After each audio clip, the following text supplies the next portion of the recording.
Hello students, आप सभी लोगों का हमारे इस चैनल में स्वागत है। आज हम आप लोगों को एक मोस्ट इम्पॉर्टेंट टॉपिक परावर्ती दूरदर्शी के बारे में अध्ययन करेंगे। तो अब हम समझते हैं कि परावर्ती दूरदर्शी होता क्या है। तो परावर्ती दूरदर्शी एक इस प्रकार का दूरदर्शी है जिसके प्रतिबिंब अधिक चमकीला और स्पष्ट प्राप्त होता है। इसका अर्थ ये हो गया कि जो कोई वस्तु होती है उसे जब हम परावर्ती दूरदर्शी से देखते हैं जिसका प्रतिबिंब हमें अधिक चमकीला और स्पष्ट दिखाई देता है। अधिक चमकीला होने के कारण प्रतिबिंब हमें क्या दिखाई देता है? अधिक स्पष्ट दिखाई देता है। अब हम समझते हैं कि इसका रचना कैसे किया जाता है।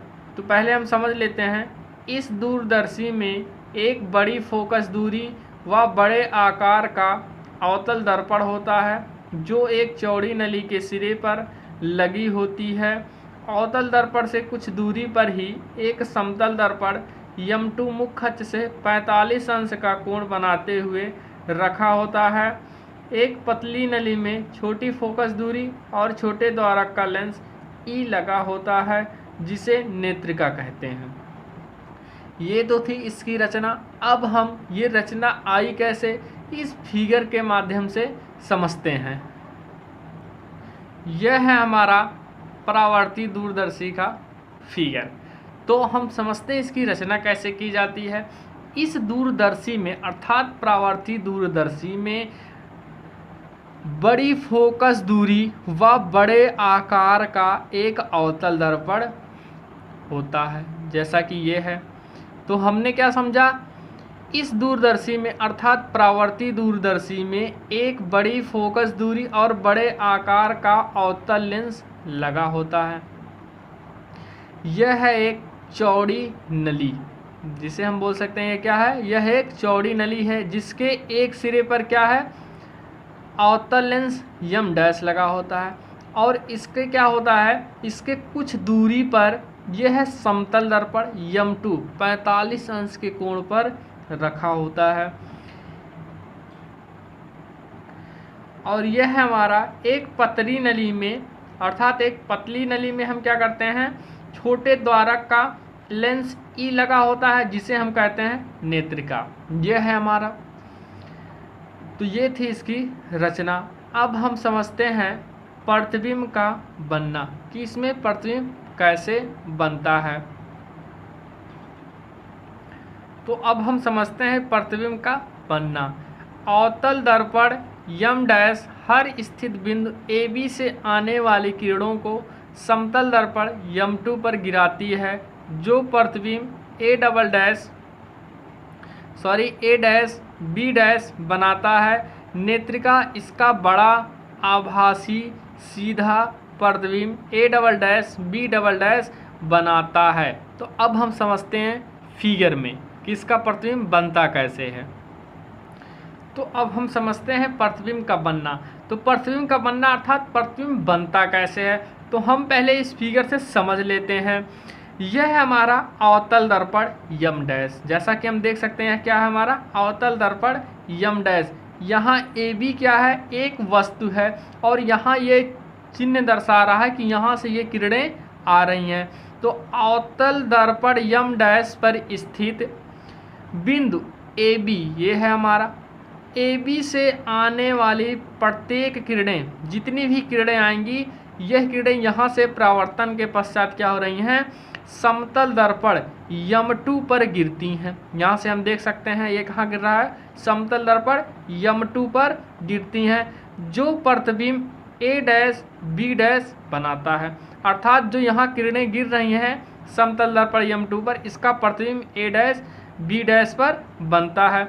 और ये नेत्रिका के लिए A', B' वस्तु का कार्य करना स्टार्ट कर देगा, जिसके कारण इसका जो ये डैश डैश है इसका मतलब आभासी प्रतिबिंब बनेगा। तो नेत्रिका के लिए A', B' वस्तु का कार्य करेगा और इसका आभासी, और ये था वस्तु। तो वस्तु से कैसा बना रहा है, बड़ा प्रतिबिंब, और कैसा बना रहा है, सीधा बना रहा है। अर्थात A', B' जो होगा वो नेत्रिका E के लिए वस्तु का कार्य करेगा, और जिसका प्रतिबिंब A', B' वस्तु से बड़ा, और ये डैश डैश है इसका मतलब आभासी तथा कैसा बनाएगा, सीधा बनाता है। ये था प्रतिबिंब का बनना।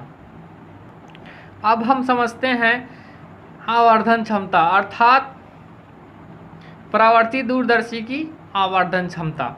तो आवर्धन क्षमता नंबर 1 पॉइंट क्या होता है, प्रतिबिंब अनंत पर बन रहा हो। इसका मतलब हो गया जब प्रतिबिंब कहाँ पर बनना, अनंत पर बनना, इनफाइनाइट पर बनना, तब जो हमारा रेखीय आवर्धन लगता है वो लगता है -FO/FE। FO क्या है, अभिदृश्यक लेंस से फोकस दूरी। FE हमारा है नेत्रिका से फोकस दूरी। और दूसरा है आवर्धन क्षमता जब प्रतिबिंब स्पष्ट दृष्टि की न्यूनतम दूरी पर बनाती है। यम्स को हम आवर्धन क्षमता कहते हैं।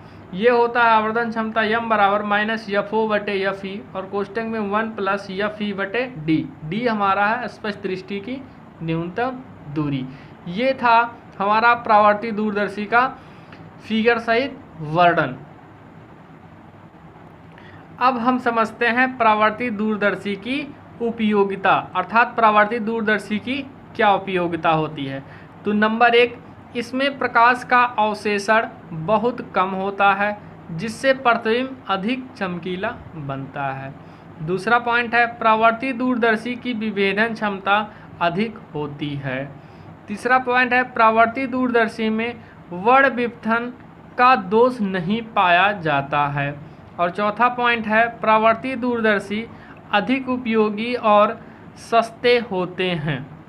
ये था परावर्ती दूरदर्शी की उपयोगिता। अब हम समझते हैं सूक्ष्मदर्शी की विभेदन क्षमता, जो कि बहुत इम्पॉर्टेंट है। कभी कभी शॉर्ट क्वेश्चन में पूछता है कि सूक्ष्मदर्शी की विभेदन क्षमता क्या होती है।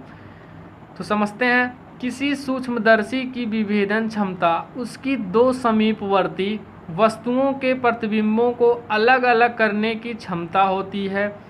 सूक्ष्मदर्शी की विभेदन क्षमता प्रयुक्त प्रकाश की तरंगदैर्घ्य को लैम्ब्डा से लिखते हैं के व्युत्क्रमानुपाती होती है तथा सूक्ष्मदर्शी में प्रवेश करने वाले प्रकाश किरणों के शंकु कोण के अनुक्रमानुपाती होती है। और विभेदन क्षमता बराबर होता है 2n sin अल्फा, ये कोण है, और बटे 1.22 इंटू लेम्डा। लेम्डा हमारा है तरंगदैर्घ्य। जहाँ पर हम देख सकते हैं यहाँ ये जो अल्फा है इसे कहते हैं अर्ध शंकु कोण। सूक्ष्मदर्शी की विभेदन क्षमता बढ़ाने के लिए प्रकाश के तरंगदैर्घ्य के मान को घटाया जा सकता है, अर्थात जो लेम्डा होता है उसका मान घटाया जा सकता है। अब हम समझते हैं दूरदर्शी की विभेदन क्षमता।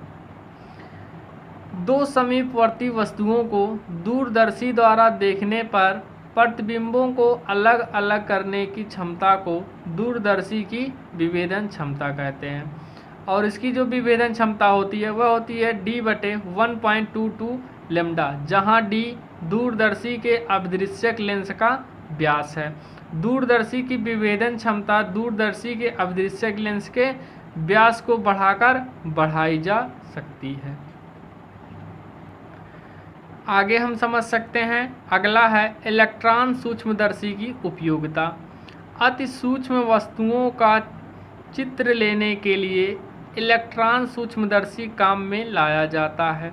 इसमें तीव्रगामी इलेक्ट्रॉन पुंज का प्रयोग होता है जिसकी तरंगदैर्घ्य बहुत छोटी होती है।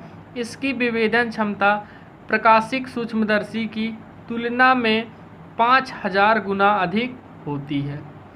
लास्ट देखते हैं जो कि बहुत ही इम्पॉर्टेंट है, ये कभी कभी पूछता है शॉर्ट क्वेश्चन में। दूरदर्शी की विभेदन सीमा, दो वस्तुओं के बीच वह न्यूनतम दूरी जबकि वस्तुएं किसी दूरदर्शी द्वारा अलग अलग दिखाई दे सके उसकी विभेदन सीमा कहलाती है। और विभेदन सीमा बराबर होता है 1.22 इंटू लेम्डा और बटे D। विभेदन सीमा को अर्धदृश्यक का द्वारा बढ़ाया या घटाया जा सकता है। जो स्टूडेंट इस चैनल पे नए होंगे चैनल को लाइक, सब्सक्राइब और शेयर ज़रूर कर लेंगे। धन्यवाद।